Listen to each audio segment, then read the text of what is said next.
Welcome to Teach Lab with Mr. Simons. I am Mr. Simons, and I was having a conversation with a colleague the other day about the challenges of starting a class with senior students, so years 11 and 12. So you come in and you're like, okay, so today we're doing this topic, and it's really important because we've got to get these topics done before your final exams and all these things. And sometimes students just aren't really engaged at the start of lessons, even if they're senior students, that sometimes that exam at the end of the year, it's just not motivation enough for every class, which makes sense. You know, the motivation levels for any kind of students are not going to be consistent throughout a day, a week, a year.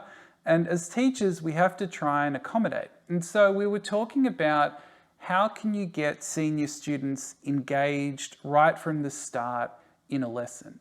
And my suggestion, and something that I have used to great success in terms of having students engaged, interested, and switched on at the start of class, is to start with a past exam question. And not an easy one, but maybe a bit of a tricky one, an unusual one. So what I would do is come in, no preamble, no kind of like, this is what we're doing. It's like, here's this question, let's take a look at it.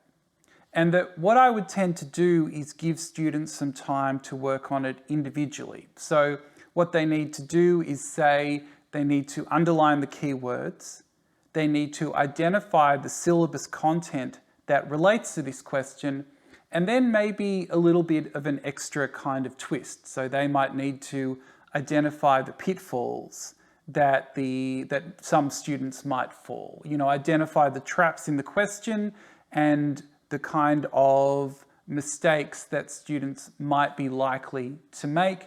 Maybe you could twist it around and you could have a multiple choice question and take away all the answer categories and ask students to come up with the correct answer without seeing the categories that have been provided.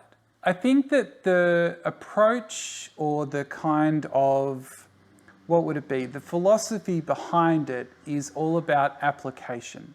So that yes, there is an element, a strong element at times of direct instruction in senior classes. There's a lot of content, often what feels like too much content that we have to get through.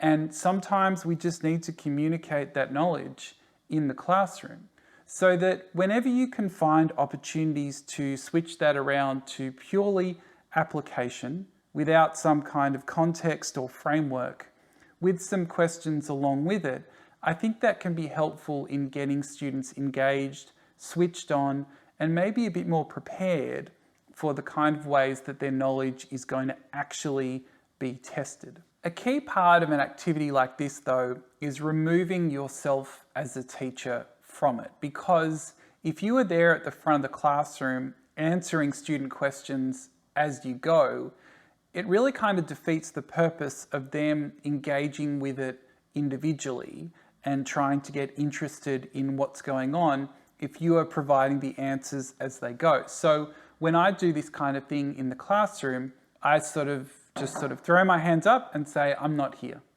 I'm not here. And they will make jokes about, oh, we can do whatever we want then if you're not here.